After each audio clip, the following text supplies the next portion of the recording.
आज हम आपको भारत का सर्व उत्कृष्ट और सर्वोच्च सम्मानित एग्जामिनेशन जो होता है उसको यूपीएससी बोलते हैं, यूनियन पब्लिक सर्विस कमीशन, जिसका अंदर में आईएएस, आईपीएस और बाकी जो सिलेक्शन पद्धति है जिसमें सिलेक्शन होते हैं, और ये देश की सर्व उच्चतम एग्जामिनेशन में गिनती होता है। जैसे कि आईएएस हो, इसी के नीचे ये एग्जामिनेशन देने के बाद यूपीएससी, इसमें IAS, IPS plus other ranks के जो क्लास 1, क्लास 2 ऑफिसर बनते हैं, वो डिपेंड अपन उनका रैंकिंग के हिसाब से, मेरिट के हिसाब से चुना जाता है। मैं आज उस एग्जामिनेशन के बारे में और उसका एलिजिबिलिटी क्राइटेरिया के बारे में मैं बताऊंगा। बहुत हम लोग एंशियस होते, जान नहीं पाते हैं। आइए हम फोकस करते हैं। ये यूपीएससी एग्जामिनेशन के अंतर्गत 3 प्रकार का एग्जाम होता है। पहला होता है प्रिलिमिनरी एग्जामिनेशन जो 400 मार्क का होता है। मेन एग्जाम 750 मार्क्स की होता है, जिसे 750 मार्क्स में 275 मार्क इसके साथ इंक्लूडेड है। ये 275 मार्क जो है पर्सनल इंटरव्यू होता है, जो साक्षात्कार होता है। तो टोटल 400 प्लस 750, दैट मीन्स 2150 के टोटल मार्क, जिसमें 275 मार्क पर्सनल इंटरव्यू में इंक्लूडेड है।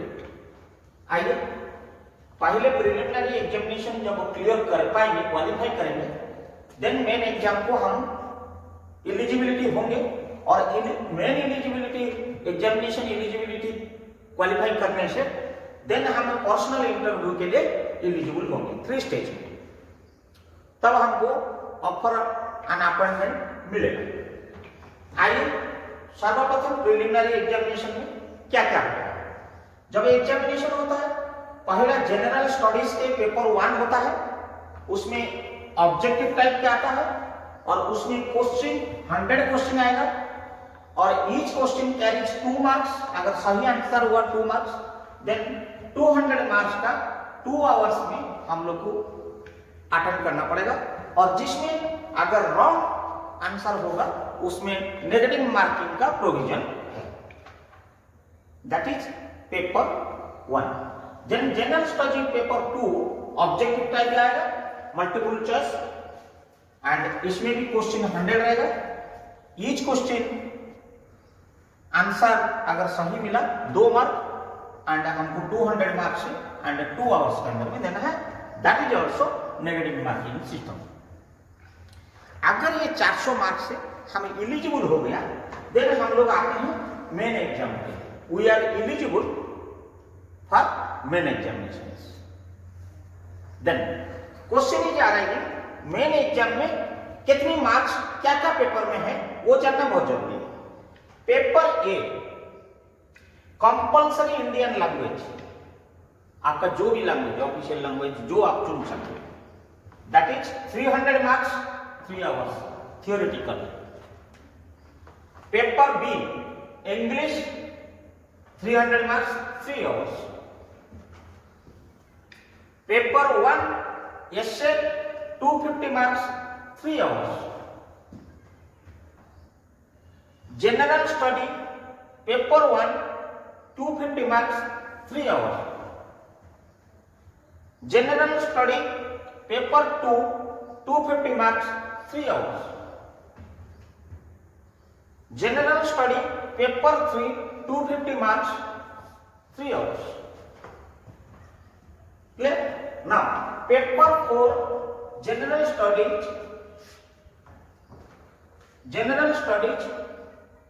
IB 4 250 marks, 3 hours.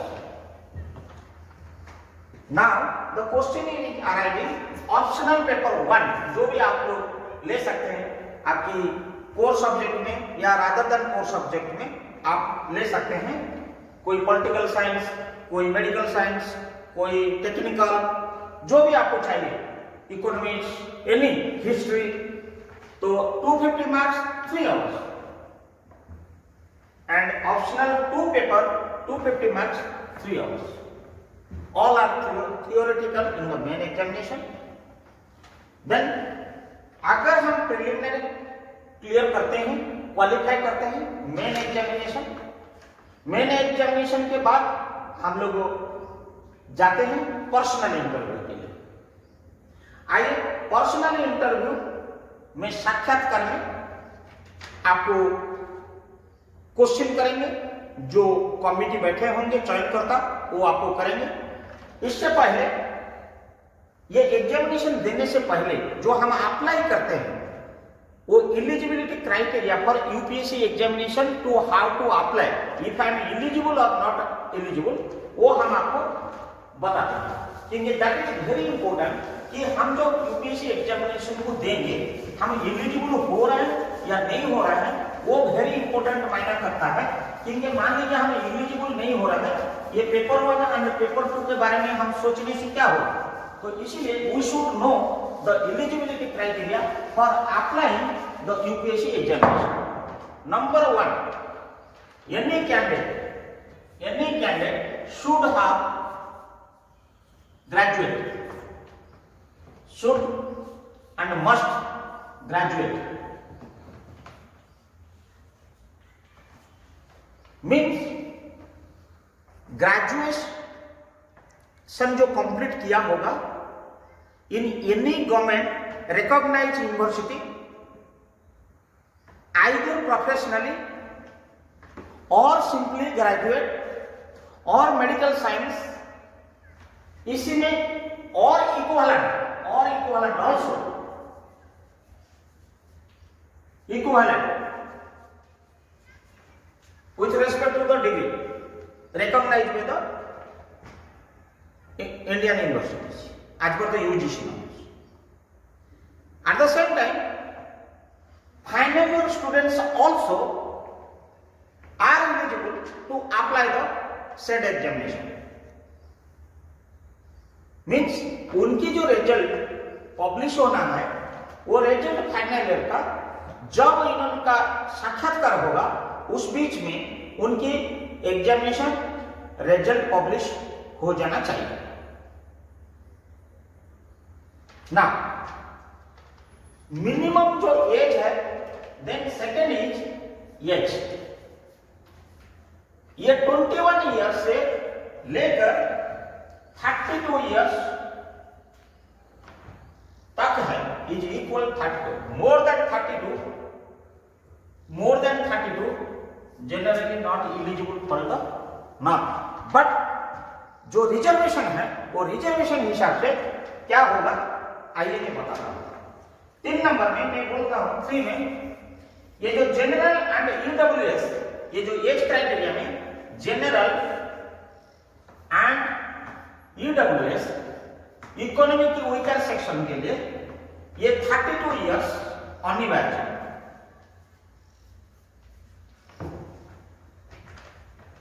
And 5 attempt, ये 32 साल के अंदर में 5 अटेम्प्ट्स, दे आर 5 अटेम्प्ट्स, 5 बार उन लोग दे सकते हैं. सिमिलरली ओबीसी जो है 32 years plus relaxation of 3 years plus 9 attempts. देख लीजिए जनरल एंड ईडब्ल्यूएस के लिए 32 इयर्स मैक्सिमम, और वो 32 इयर्स के अंदर में 5 अटेम्प्ट्स वो दे सकता है. Whereas OBC subject to the production of the certificate 32 years plus 3 years, I mean 35 years के अंदर में वो 9 अटेम्प्ट्स दे सकता है. देन एससी एसटी कैटेगरी के लिए आपको 32 इयर्स ये 3 इयर्स की जगह में ये 5 years and attend is unlimited means 32 plus 5 I mean the 37 years के अंदर में उनका कितना भी अटेम्प्ट वो 21 साल एज से दे सकता है। अगर मान लीजिए कोई भी कैंडिडेट 21 जनरल कैंडिडेट 32 होने तक 21 साल के उम्र से अगर वो अटेम्प्ट करता है 5 बार देगा। अगर 21 साल उम्र में अगर कोई ओबीसी कैंडिडेट माने 35 इयर्स के अंदर में 9 अटेम्प्ट देगा, whereas SC ST candidate unlimited देते रहेगा 21 साल से लेकर 37 इयर्स तक। ये क्लियर? नाउ अभी आप आइए physical disability.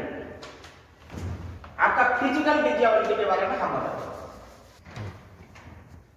Next is physical disability. Physical disability इनको क्या है? They will be also 32 years plus 10 years. ये फिजिकल डिजेबिलिटी जो है ये इसमें क्या है? अंतर्गत है general, OBC, person with benchmarks of disability and EWS, ये सब कैटेगरी जो है इसके अंदर में इन लोगों 9 अटेम्प्ट्स तक दे सकते हैं। What is that? 32 years plus 10 years 42 years category of general, OBC, EWS उनको 9 अटेम्प्ट्स तक दे सकता है at the age of 21 years से। व्हेयरएज अगर physical disability belong to SC and ST उनके लिए 32 इयर्स प्लस 10 इयर्स रहेगा, बट उनको अटेम्प्ट्स अनलिमिटेड रहेगा।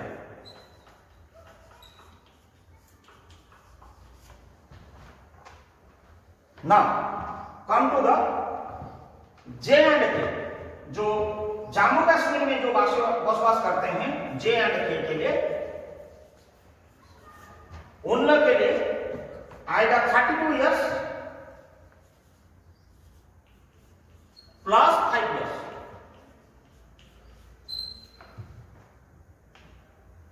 Plus 3 years if it is there belongs to OBC or 5 years for SC/ST।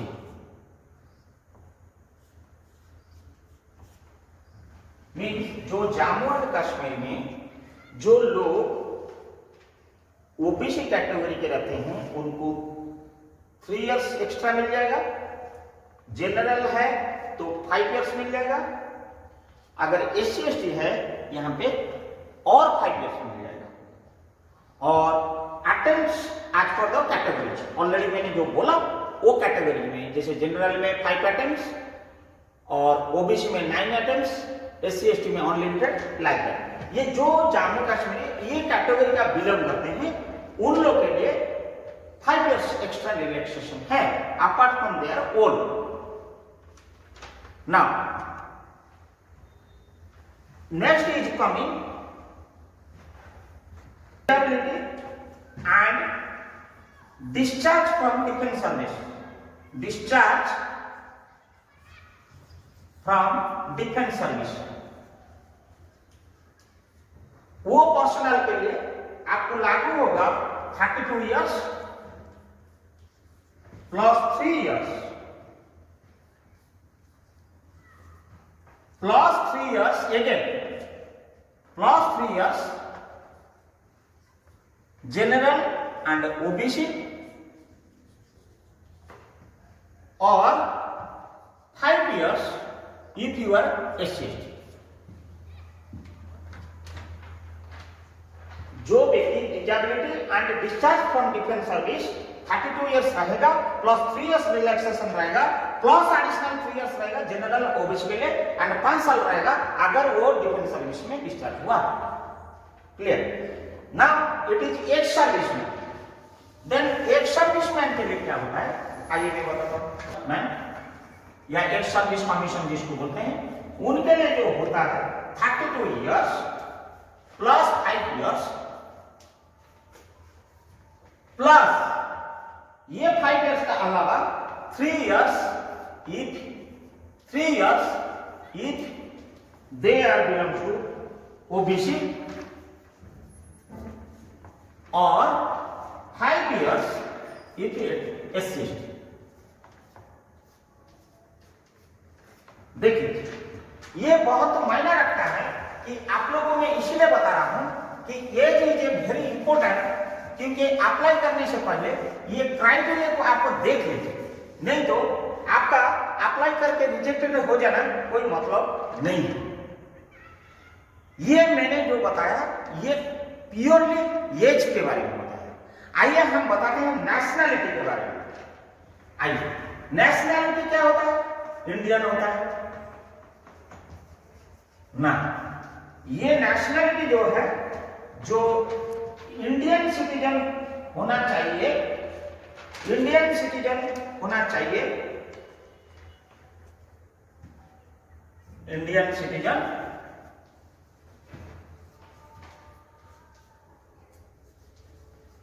ये Indian citizen जो होए exclusively for IAS plus IPS के लिए और एनी अदर के लिए चलेगा। If it is Indian citizen IAS IPS and down लोग कितने भी रैंकेस है वो इंडियन सिटीजन के लिए एप्लीकेबल है। व्हेयरएज जो अप्लाई करते समय all other service IPS and IAS को छोड़ के इंडियन सिटीजन अगर आप नहीं हैं, आपको आईएएस आईपीएस में अधिकार या अपॉइंटमेंट नहीं मिलेगा, बट आप अप्लाई करके all other services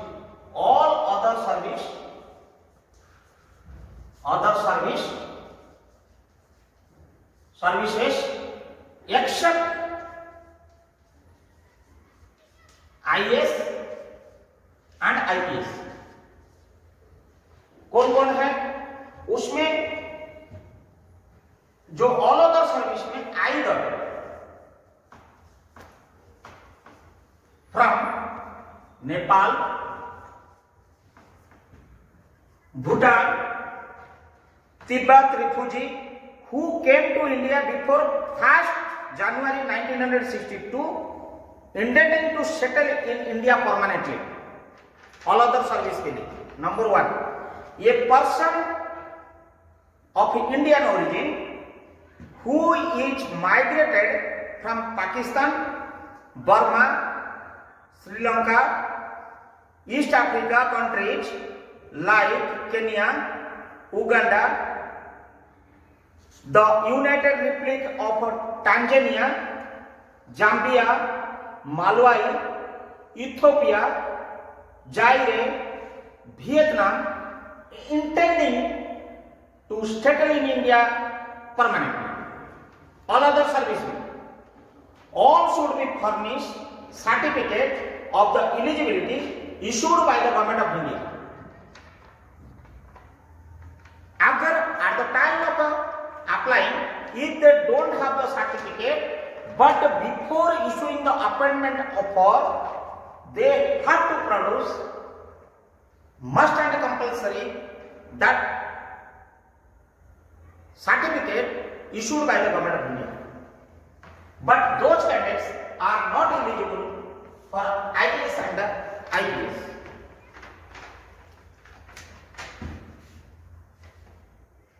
These candidates may attend the exam but should submit the said certificate before issue of an appointment offer।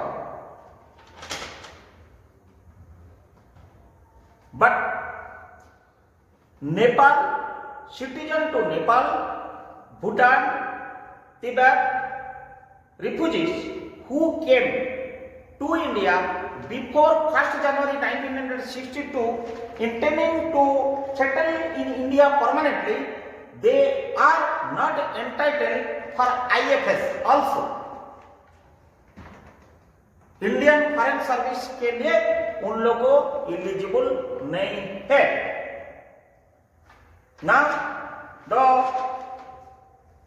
last thing is educational qualification. मैंने as बता दिया एंड हमने citizen बता दिया and last criteria जो है educational qualification.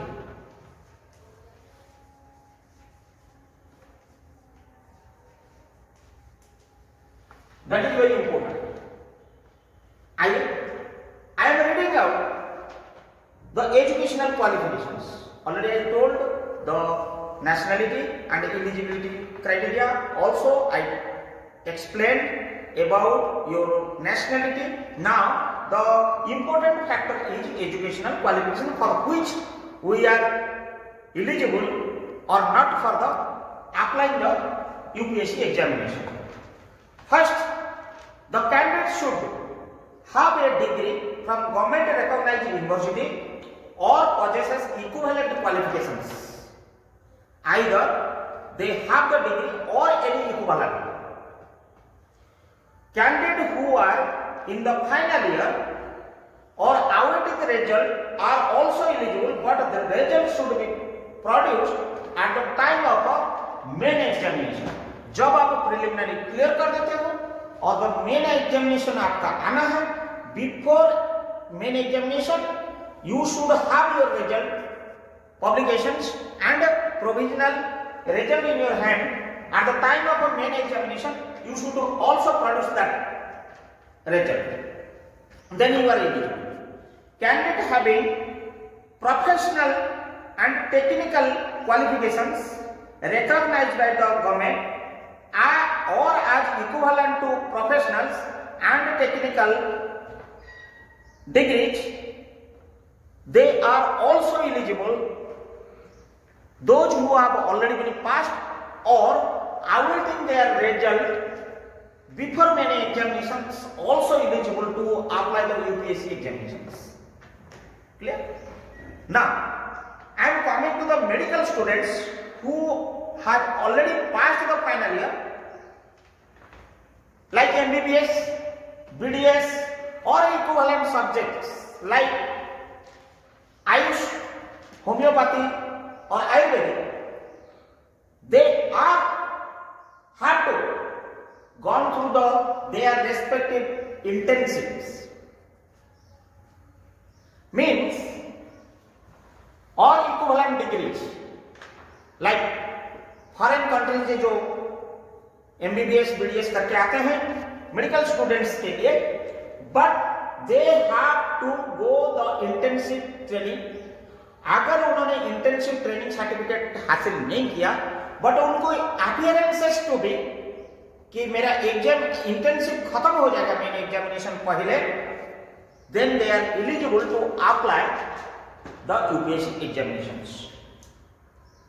All the time main examination intensive certificate is to be produced. All the candidates, those who have applied final year में complete हो गया मेडिकल स्टूडेंट की, फाइनल ईयर में है और उनका डिग्री का फाइनल एग्जाम खत्म हो चुका है,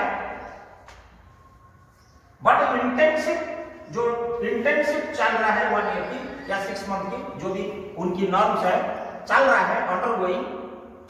उन मेन एग्जामिनेशन पहले उनको ये इंटेंसिव खत्म हो जाना चाहिए. It should be clear, then they are eligible to apply the UPSC examinations.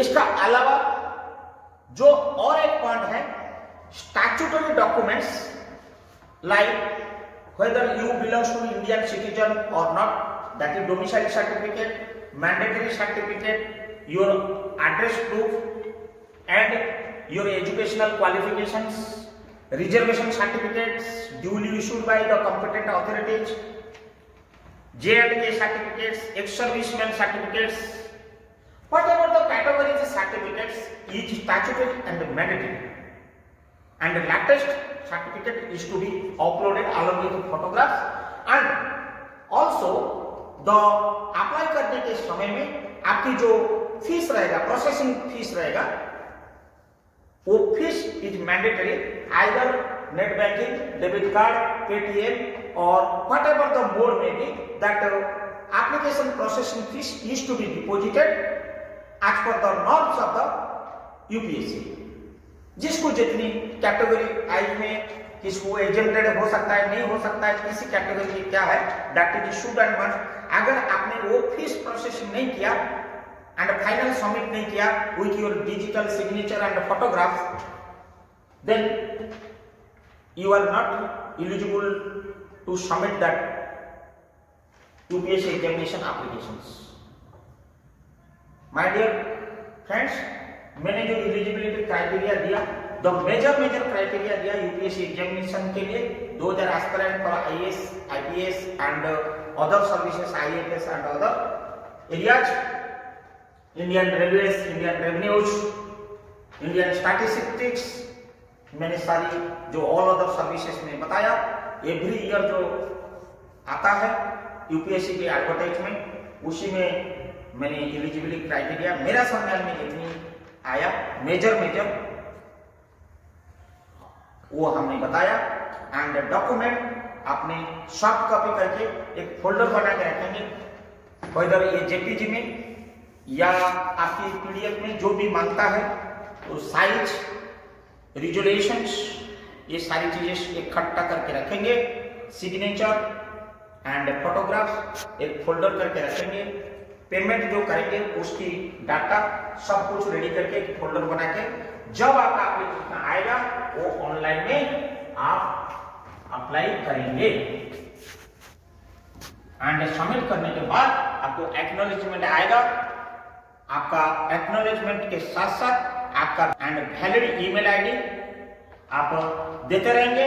उसी में आपको एसएमएस अलर्ट आएगा, मेल अलर्ट आएगा, एंड उसी रिफरेंस में एक्नॉलेजमेंट की जो रिफरेंस आएगा वो आप फ्यूचर रिफरेंस के लिए रखे रहेंगे. और आपको फ्यूचर उसी रिफरेंस में लॉगिन करेंगे और यूजर आईडी पासवर्ड जो आप बनाएंगे ये आपको गुप्त रखना पड़ेगा, किसी को शेयर नहीं करना पड़ेगा. बहुत सारी इंफॉर्मेशन, आपका पर्सनल इंफॉर्मेशन उसमें रहता है, कोई मांगने से भी नहीं देना. You have to handle yourself with your login and ID and password. धन्यवाद.